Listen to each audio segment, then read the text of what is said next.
골로새서 2장 6절과 7절, 오늘 짧은 2절 말씀이니까 저와 여러분들이 한 절 같이 합독해서 합독하도록 하겠습니다. 같이 읽습니다. 시작. 그러므로 너희가 그리스도 예수를 주로 받았으니 그 안에서 행하되 그 안에 뿌리를 박으며 세움을 받아 교훈을 받은 대로 믿음에 굳게 서서 감사함을 넘치게 하라. 아멘.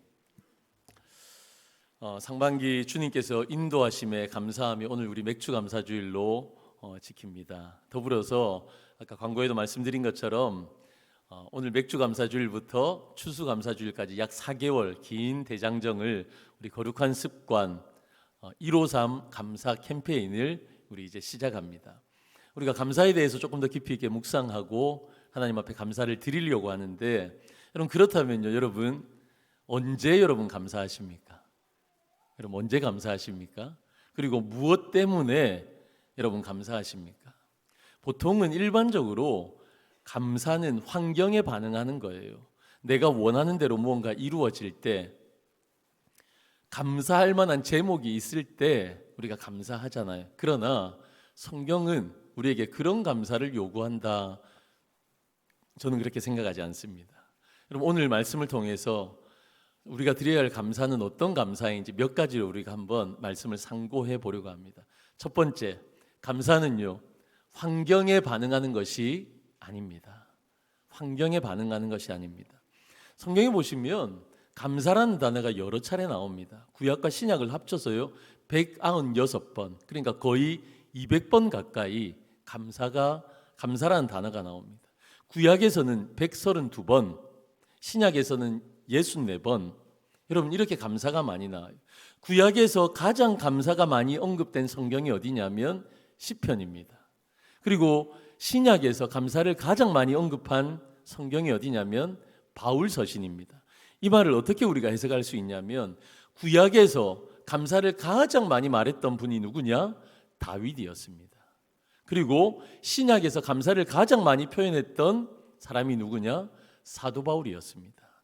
여러분 이 두 분을 통해서, 두 사람을 통해서 감사가 무엇인지를 우리가 한번 정의를 내려볼 수가 있습니다. 첫 번째, 다윗의 감사예요. 우리는 다윗이 왕이라는 것을 연상합니다. 그러니까 왕이니까 얼마나 많이 누리고 좋았겠느냐라는 생각을 하지만, 여러분 그렇지 않아요. 다윗의 삶은 참 파란만장했습니다. 다윗의 어린 시절을 보면, 여러분 어린 시절에는 그의 우주, 그의 전부가 누구입니까? 부모님입니다. 그런데 다윗의 어린 시절에 아버지는요 그를 인정하지 않았습니다. 사무엘이 다윗에게 기름을 붓기 위해서, 그러니까 왕으로 세우기 위해서 이새의 집에 찾아갑니다. 그래서 아들을 보자 하니까 첫째 형, 둘째 형 다 나왔는데 아버지가요, 다윗은 소개조차도 하지 않았습니다. 그의 존재를 인정하지 않은 거예요. 성경의 말씀에 보면 다윗을 말제라고 표현하는데, 이 말제가 히브리어로는 찌꺼기 같다라는 겁니다. 찌꺼기. 그러니까 아버지가 다른 형들, 다른 아들들은 다 그의 존재들을 인정했는데 다윗은 아들로 인정을 하지 않은 거예요. 존재 자체를 인정하지 않은 겁니다. 기름 부음 받았습니다. 그럼 그렇게 기름 부음 받고 바로 왕이 되었습니까? 그렇지 않아요. 여러분 왕이 정말 왕이 되어지는 과정 속에 그는 생명의 위협을 느끼며 도망자로 살았습니다. 여러분 왕이 된 이후에는 어땠습니까? 여러분 태평성대, 정말 왕이니까 많은 거 누리고 살았을까 생각이 들어지지만 그렇지 않았어요. 그의 아들 압살롬이 자기가 왕이 되겠다고 쿠데타를 일으킵니다. 아버지 죽이고 내가 왕이 되겠다, 쿠데타를 일으킵니다. 그래서 다윗은 어떻게 합니까? 또 왕이 된 이후에도 도망자의 신세가 되어집니다. 여러분 다윗의 삶이 이랬습니다. 다윗의 삶이요, 이렇게 만만치 않은 삶이었습니다. 그의 환경이 아무리 왕이라 할지라도 그렇게 부러울 만한 왕의 삶은 아니었다라는 거죠. 그런데 이런 삶을 살았던 다윗이 구약의 그 수많은 사람들 중에 가장 많이 감사를 표현했던 사람이 다윗이었습니다. 그러면 바울은 어땠습니까? 바울의 감사는 어떤 감사였습니까? 바울은요 가말리엘의 문화생이었습니다. 여러분, 그러니까 최고의 석학이었습니다. 로마의 시민권자, 전통 이스라엘인 사람, 열심으로는 당대의 최고인 사람. 여러분, 이걸 종합해 보면 요즘의 말로 바울은요, 최고의 스펙을 가진 사람이었습니다. 그냥 좋은 대학 나오고 뭐 좋은 직장 가지고 이 정도가 아니라, 여러분, 이 정도에서 정말 지성이기는 했는데, 최고의 스펙이긴 했는데, 최고의 행동하는 지성인이었던 그 당대의 최고의 부러움을 사는 그런 사람이 사도 바울이었습니다. 그런 그가 예수님을 인격적으로 만나게 되어집니다. 그 강력한 주님을 만나고 난 이후에 사도 바울의 생각과 가치관과 세계관이 바뀝니다. 나를 위해서 사는 삶이 아니라 나의 주인 되신 예수님을 위해서 살아가겠습니다. 믿음으로 고백하며 살아갑니다. 진짜 그렇게 살았습니다. 그런데 주님을 위해서 살아가겠다, 그렇게 고백하며 살아가면 꽃길만 걸어가면 좋은데, 그의 삶은 정반대였습니다. 그는 매 맞는 인생이었습니다. 돌에 맞는 인생이었습니다. 배가 파손되어집니다. 강도의 위협 속에서 살아갑니다. 심지어 같은 민족의 사람들이 사도 바울을 시기하고 질투했습니다. 그래서 민족 같은 동포들이 늘 사도 바울을 죽이려고 위협했습니다. 그래서 정말 죽을 위기를 여러 번을 넘깁니다. 돌에 맞고요, 정말 거의 죽은 것 같은 그런 시체의 모습으로 그는 그곳을 떠나야만 하는, 배고프고 헐벗고 죽음의 위협 가운데 살아갔던 인생이 사도 바울의 인생이었습니다. 그러다가 결국 어떻게 되어집니까? 감옥에 갇혀요. 감옥에. 가이사라에서 2년, 로마의 감옥에서 2년. 여러분, 그렇게 감옥에서 몇 년을 보내다가 결국 그는 마지막에 어떻게 죽습니까? 로마에서 목베임을 당해서 그는 죽게 되어집니다. 예수님 사랑하고 예수님이 나의 주인이십니다, 그분의 영광을 위해서 복음을 전하다가 여러분, 이렇게 고생하고 그렇게 마지막 죽음조차도 이렇게 비참하게 죽는 인생이 사도 바울입니다. 여러분, 그런데요, 그럼에도 불구하고 사도 바울은 사랑하는 교회에게, 성도들에게 편지를 참 많이 보내었잖아요. 그게 다 바울 서신 신약의 성경의 많은 부분이잖아요. 그 편지를 쓰면서 가장 많이 말했던 표현이 무엇입니까? 감사입니다. 감사.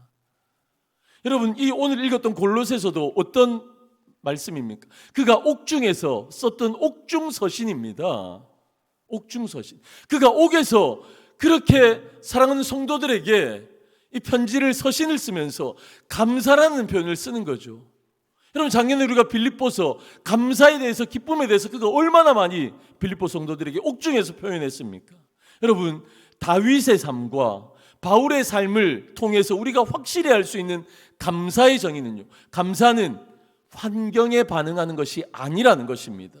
내 상황이 좋다고 감사하고 내 상황이 좋지 않다고 불평하고 그 정도의 감사를 성경은 우리 가운데 말씀하고 있지 않습니다. 여러분, 환경에 반응해서 감사했던 사람들이 있습니다. 환경에 반응해서 환경이 안 좋으니까 불평했던 사람들이 있습니다. 그들이 누구입니까? 광야에 있었던 이스라엘 백성들입니다.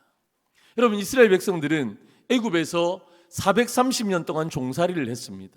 그들은 애굽에서 해방되기를 위해서 정말 간절하게 기도했습니다.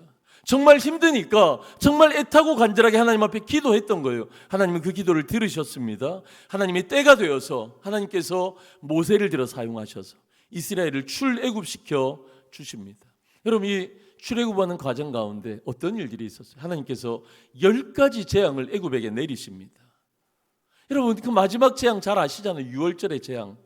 여러분, 어린 양을 잡아서 그 피를 문설주에, 이 문 지방에 이렇게 바르니까 여러분, 죽음이 그 가정들 가운데, 이스라엘 백성들 가운데 넘어갔다. 하나님의 구원을 보았습니다. 전율이 흐를 만큼 여러분, 그 하나님의 구원을 그들은 보았습니다. 그리고 출애굽을 하고 난 이후에 그들은 광야로 들어가죠. 그들이 한 번도 가보지 않은 광야의 길을 걸어가게 됩니다.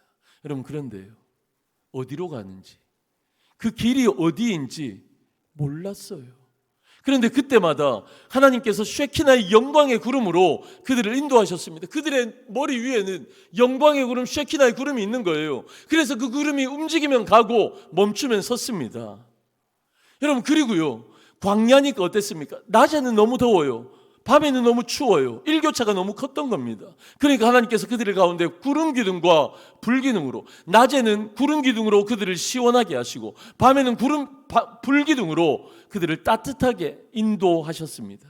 광야니까 먹을 게 없었어요. 마실 게 없었어요. 그런데 하나님께서 하늘에서 만나와 메추라기를 내리십니다. 여러분 생각해 보십시오. 장정만 60만, 아이들과 어른들과 여성들을 포함하면 저는요, 학자들은 한 200만 얘기하는, 저는 한 500만은 넘어갔을 것이라고 저는 생각이 들어요. 그 수많은 사람들이 여러분 하늘에서 내려오는 만나와 메추라기를 먹고 살았습니다. 얼마나 장관이었겠습니까? 마실 것 없었잖아요. 반석에서 물이 콸콸콸 끝도 없이 반석에서 물이 나게 하셔서 하나님 그들을 마시게 하셨습니다. 여러분 어찌 보면 출애굽에 놀라운 그 10가지 재앙보다 더 위대한 하나님의 구원을 이스라엘 백성들은 광야에서 매일매일 경험했습니다. 매일매일 감사할 이유는 충분했습니다. 그럼에도 불구하고 이스라엘 백성들은 한결같이 원망하고 불평합니다. 감사하지 않습니다. 왜 그래요? 왜 그래요? 그들이 하나님께서 먹이고 입히시고 인도하시지만 그거 딱 지나고 나면 그들이 처한 상황과 환경이 무엇입니까? 광야거든요. 사막이거든요. 깜깜하거든요. 그러니까 환경의 지배를 받으니까 그들은 감사하지 않았던 거예요. 여러분 어떠십니까? 사도 바울과 다윗과는 너무 반대되는 감사하지 않는 이들을 바라보면서 우리는 어떤 마음이 듭니까? 뭐야? 저와 여러분들이요, 그 이스라엘 백성들의 광야에 있었다 생각해 보십시오. 여러분 그러면 하나님의 그 놀라운 기적들을 매일 체험하는데 감사하지 않았겠습니까? 왜 근데 이 사람들은, 이 광야에 있었던 이스라엘 백성들은 감사하지 않아? 우리는 그런 생각이 들어요. 우리의 주제도 잘 모르고 우리는 그런 생각이 들 때가 있습니다. 그런데요, 성경은 그렇게 말씀하지 않습니다. 성경은 감사하지 않는 것이 오히려 당연하다라고 말씀하십니다. 한번 볼까요? 로마서 1장 21절입니다. 여기에 보시면요, 감사하지도 아니하고, 이 말씀이 뭐냐면 죄로 가득 차고 경건하지도 않고 불의한 사람들에게 나타나는 여러 가지 특징이 있는데 그 가운데 하나가 뭐냐? 감사하지 않는다라는 겁니다. 그러니까 감사하지 않는 건 너무 당연한 거예요. 또 다른 말씀에 디모데후서 3장 이 말씀에 보시면요, 말세에 고통당하는 때가 있다는 겁니다. 근데 이때에 나타나는 여러 가지 현상 가운데 하나가 뭐냐? 감사하지 않는다. 여러분 저와 여러분들은 말세에 고통당하는 때를 살아갑니다. 그러니까 이때는요, 나타나는 현상이 감사하지 않는 것이 오히려 당연한 반응이라는 것입니다. 여러분 저와 여러분들은요, 이런 감사가 당연하지 않은 시대 속에서 우리가 살아가는데 그러면 우리가 어떻게 감사할 수 있습니까? 성경은 감사하라 말씀하시는데 감사할 수 있는 이유는요, 예수님의 감사를 보고 예수님의 감사를 배워야 합니다. 요한복음 6장 11절입니다. 예수께서 떡을 가져 축사하신 후에 앉아있는 자들에게 나눠주시고 물고기도 그렇게 그들의 원대로 주시니라 말씀하십니다. 여러분 오병이의 역사를 말씀하시는데 예수님께서 이 오병이의 역사를 이루시기 이전에 뭘 먼저 하셨어요? 예수님이 축사하시고 그리고 나서 이 역사를 이루셨습니다. 여러분 여기에서 축사한다라는 단어의 뜻이 뭐냐? 축복하고 감사한다라는 합성어입니다. 축복하고 감사한다. 먼저 감사하고 그리고 나서 기적을 베푸신 거예요. 그럼 요한복음 11장에 또 예수님께서 기적을 베푸십니다. 죽은 나사로를 살리십니다. 여러분 41절에 보시면 이렇게 나옵니다. 돌을 옮겨 놓으니 예수께서 눈을 들어 우러러 보시고 이르시되 아버지여 내 말을 들으신 것을 감사하나이다. 예수님께서 먼저 감사하셨어요. 이 감사를 하시고 난 이후에 나사로를, 죽은 나사로를 향해서 두 번이나 나사로야 나사로야 부르십니다. 그랬더니 나사로가 나옵니다. 살아서 나옵니다. 여러분 기적의 시작이 무엇입니까? 기적의 시작이요, 감사예요. 감사. 여러분 우리는 자꾸만 이런 생각을 해요. 무슨 생각을 하냐면 기적이 일어나면 감사합니다. 감사할 조건과 이유가 있으면 감사합니다. 내 아들이 좋은 데 취직하고 내 아들이 좋은 학교 가고 내 아들이 뭐 잘 되면, 우리가 건강하면, 뭐가 잘 되면, 내가 원하는 대로 기도의 제목대로 다 이루어지면 하나님 그때 내가 감사합니다. 우리는 감사를 그렇게 생각합니다. 이 감사는요 뭡니까? 상황과 환경에 반응하는 감사입니다. 여러분 그런데 예수님은 어떠셨습니까? 감사하였더니 기적이 일어난 거예요. 그래서 신앙생활에 정말 중요한 키워드가 뭐냐? 감사가 기적을 일으키는 열쇠가 된다라는 것입니다. 아무것도 일어나지 않지만 우리가 미리 감사를 선포하면 하나님께서 그 상황 환경을 열어 가신다라는 겁니다. 감사하는 자에게 환경이 열릴 줄로 믿습니다. 감사하는 성도에게 하나님께서 그 길을 열어 가실 줄로 믿습니다. 우리의 눈에 아무것도 이루어지지 않았지만 감사하는 성도들에게 하나님은 놀라운 기적을 이루어 주시는 줄로 믿습니다. 여러분, 그래서 감사는요, 우리의 삶에 놀라운 열쇠가 되어지는 것입니다. 여러분, 다시 돌아가 볼까요? 우리는 말세를 살아갑니다. 우리는 다 불의한 자들입니다. 감사하지 않는 것이 당연합니다. 그래서 우리는 예수님의 감사의 모습, 그의 삶을 보았습니다. 그런데 어떻게 우리가 예수님처럼 이렇게 감사를 할 수 있냐라는 거죠. 이게 문제입니다. 우리는 그렇게 감사할 수 없는 사람들, 감사하지 않는 것이 당연한 사람들인데 어떻게 예수님처럼 감사할 수 있습니까? 여기 오늘 제가 여러분들에게 드리고 싶은 세 번째 말씀입니다. 감사는 믿음에 반응하는 것입니다. 오늘 본문으로 돌아가 볼까요? 7절 하반절에 믿음에 굳게 서서 감사함을 넘치게 하라 말씀하십니다. 믿음에 굳게 서서 감사함. 감사하는데 그 앞에 어떤 전제 조건 같은 게 하나 있어요. 그게 뭐예요? 믿음입니다. 믿음. 감사가 넘치는 삶의 근거는요, 믿음입니다. 그 믿음 위에 굳게 서 있어야지 감사하는 겁니다. 그래서 오늘 가장 중요한 말씀 드립니다. 감사는 환경에 반응하는 것이 아니라 믿음에 반응하는 것이다 라는 것입니다. 여러분, 이걸 한번 풀어볼까요? 오늘 6절에 보시면 그러므로 너희가 그리스도 예수를 주로 받았으니 그 안에서 행하되. 여러분, 이 표현을 잘 보셔야 됩니다. 우리가 예수 그리스도를 주로 어떻게 해요? 받은 거예요. 이 받았다라는 표현이 뭡니까? 수동태입니다. 내가 열심히 무언가 해서 쟁취한 게 아니에요. 하나님께서 우리 가운데 뭘 주셨냐면 예수님이 우리의 주인이시다, 주님이시다 라는 믿음을 주셔서 우리 가운데 믿음이 생겨났다라는 겁니다. 여러분, 7절 말씀 볼까요? 그 믿음을 하나님께서 어떤 매개초로 우리 가운데 주셨느냐? 그 안에 뿌리를 박으며 세움을 받아 교훈을 받은 대로, 그 교훈을 받은 대로 믿음이 생긴 거예요. 그 교훈이 무엇입니까? 이 교훈은 하나님의 말씀입니다. 그래서 6절, 7절을 제가 다시 한번 해석하고 주의해 드리면요, 하나님께서 우리에게 믿음을 주십니다. 근데 어떤 믿음이냐면 예수님이 우리의 주인 되신다라는 겁니다. 그것 말고는, 예수님 말고는 아버지께로 나아갈 길이 없으니까 예수님이 우리의 주인이시다라는 믿음을 우리 가운데 하나님께서 주시는 겁니다. 근데 그 믿음을 무엇으로 주신다고요? 하나님의 말씀으로 주시는 겁니다. 예수님이 주인이시라는 믿음의 고백으로 이 믿음의 삶을 살아가는 사람들, 그 사람들이 뭘 할 수 있다고요? 감사할 수 있다라는 거예요. 그래서 우리의 감사의 근거는 믿음입니다. 예수님이 나의 주인이시라는 믿음. 믿음으로 살아가면 환경이 중요하지 않습니다. 우리는요, 보이는 것이 중요해요. 보이는 것이 중요해서 보이는 안정감, 보이는 평화, 보이는 어떤 내 위치, 자리, 내 소유. 여러분, 우리는 이런 것이 중요해서 이런 것이 내 마음 가운데 채워지고 내 삶 가운데 채워지면, 즉 상황과 환경이 조성되어지면 그때 우리가 감사하는데, 성경은 그게 아니라는 겁니다. 여러분, 내 삶의 어떤 문제와 환경 속에서도 쉽게 말씀드리면 내 마음대로 되어지지 않는 나의 인생, 내가 그렇게 바라지 않는 어떤 아픔들, 광야, 힘든 고난, 이런 것이 우리 가운데 온다 할지라도 그런 환경 속에서도 예수님이 나의 주인이십니다 고백하면 그 모든 상황 속에서도 감사할 수 있다. 오늘 본문의 말씀이 이걸 말씀하시는 겁니다. 그래서 감사는 환경에 반응하는 것이 아니라 믿음에 반응하는 것입니다.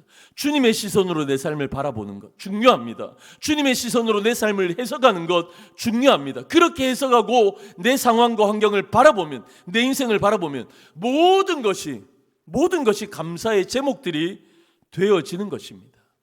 여러분, 제가 이 말씀을 묵상하면서 시편 23편을 다시 한번 묵상해 봤습니다. 시편 23편 1절에 여호와가 나의 목자이시니 나는 부족함이 없습니다. 그렇게 고백합니다. 여러분, 여기까지 보면요, 그 다음에 보면 그 나의 목자 되시는 주님께서 푸른 풀밭과 실만한 물가로 나를 인도하신다. 그렇게 고백해요. 여호와가 나의 목자가 되시는 이유는, 여호와께 내가 감사를 드릴 수 있는 이유는, 푸른 풀밭과 쉴만한 물가, 좋은 환경으로 인도하시니까 내가 그렇게 고백하고 감사할 수 있지. 우리는 그렇게 생각합니다. 여기까지는요. 반쪽짜리 고백, 반쪽짜리 감사예요. 여러분, 그 뒤에 뭐가 나옵니까? 사망의 음침한 골짜기 나와요. 사망의 음침한 골짜기. 사망의 음침한 골짜기를 다닐지라도 그것이 나를 해롭게 하는 것을 내가 두려워하지 않을 것은 주의 지팡이와 막대기가 나를 안위하시나이다. 할렐루야. 여러분, 우리가 사망의 음침한 골짜기로도 다니는 거예요. 고난도 있는 거예요. 그런데 그때도 여호와께서 나의 목자가 되시기 때문에, 여호와가 나의 목자이십니다. 그래서 내가 그 하나님 앞에, 주님 앞에 감사합니다. 감사의 비밀은 환경에 있는 것이 아니라 믿음에 있는 줄로 믿습니다. 여러분, 그래서요, 감사를 연습해야 합니다. 감사를 연습해야 돼요. 믿음 안에서 감사할 수 있는 훈련을 해야 합니다. 여러분, 감사도 습관이고 불평도 습관입니다. 여러분, 주님의 관점으로 바라볼 수 있는 믿음, 나에게 주어진 상황들을 믿음으로 바라볼 수 있는 그 시선, 여러분, 그것이 있어야지 감사할 수 있는 거잖아요. 그래서 감사를 연습해야 돼요. 여러분, 그래서 우리는 오늘 맥주 감사주일부터 11월 19일 추수감사주일까지 대장정 4개월 동안 153 감사 캠페인을 실천하려고 합니다. 여러분, 이 실천상을 오늘 말씀드리면서 말씀을 맺겠습니다. 첫 번째 일은 무엇이냐? 삶의 첫 자리를 하나님 앞에 드리는 겁니다. 삶의 첫 자리, 이것이 일입니다. 삶의 첫 자리에서 말씀을 묵상하고 기도하는 겁니다. 여러분, 감사는 무엇에 반응하는 거라고요? 믿음에 반응하는 것. 믿음은 들음에서 나며 들음은 그리스도의 말씀이기 때문에 우리는 말씀을 들어야 합니다. 여러분, 그래서 여러분들의 삶의 첫 자리에서 말씀을 펴십시오. 여러분, 요즘 세상이 너무 좋아졌어요. 그래서요, 새벽에 우리 목사님들, 전도사님들이 말씀하시는 그 내용이요, 유튜브로 다 올라갑니다. 여러분, 다 새벽기도 나오실 수 있나요? 여러분들 가운데 직장생활 하시고 남편들, 아이들 뒷바라지하고 출근 준비, 아이들 준비한다고 새벽 예배 나오시는, 못 나오시는 분들 많아요. 그리고 삶의 라이프 스타일이 새벽형 인간이 아니신 분들은 새벽 예배 나오는 거 쉽지 않으십니다. 여러분, 그런데요, 여러분, 삶의 첫 자리에서 유튜브를 통해서라도 말씀을 들으십시오. 말씀을 펴고, 여러분, 주일의 말씀을 유튜브에 다 올려드립니다. 이 말씀을 주중에 꼭 한 번은 더 들어보십시오. 그래서 그 말씀을 들으십시오. 묵상하십시오. 그 말씀을 붙잡고 기도하십시오. 믿음은 들음에서 나며 들음은 그리스도의 말씀이라, 이 말씀을 들어가는 삶의 첫 자리에서 여러분들의 믿음이 자라날 줄로 믿습니다. 여러분, 감사하기 위해서는 여러분들의 믿음이 자라나야 합니다. 믿음의 시선이 있어야 합니다. 그리고 두 번째입니다. 153 가운데 5, 감사 노트에 5가지 감사 제목을 기록해 보십시오. 여러분, 오늘 여러분들이 나가시면서 이 예쁜 감사 노트를 한 권씩 받으실 겁니다. 페이지 수가요, 충분합니다. 하루에 한 장씩 하시고도 몇 장이 남게 여유 있게 안에 페이지들을 만들었습니다. 여러분, 하루하루 우리의 삶에 별일이 다 일어납니다. 나도 모르게 아슬아슬한 순간들 얼마나 많이 지나가는지 모릅니다. 그때마다 여러분, 기록해 보세요. 기록해 보세요. 아, 하나님 감사합니다. 감사합니다. 순간순간 말씀을 기록해 보십시오. 여러분, 이거 매일 가지고 다닐 수 없잖아요. 매 순간. 요즘은요, 이 핸드폰에 메모 기능이 다 있어요. 안 되면 카톡에라도 내 카톡에, 제 김태형 이 카톡에 감사 제목을 순간순간 떠오를 때마다 적어 보십시오. 그래서요, 마지막 여러분들 주무시기 전에 잠자리에서 그걸요, 여기에다 옮겨 적으시는 겁니다. 오늘 하루 어떤 감사가 있었는지 오늘 하루 돌아보시는 겁니다. 세 번째요, 153 가운데 3입니다.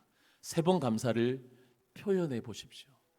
여러분, 여기 우리 청년들 조금 앉아 계시는데, 여러분, 청년들 밥 먹는 거 당연한 것으로 생각하지 마세요.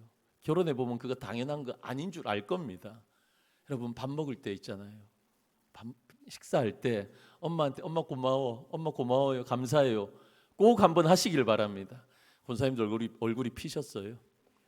얼굴이 피셨어요. 그렇게 누군가에게 감사를 표현해 보십시오.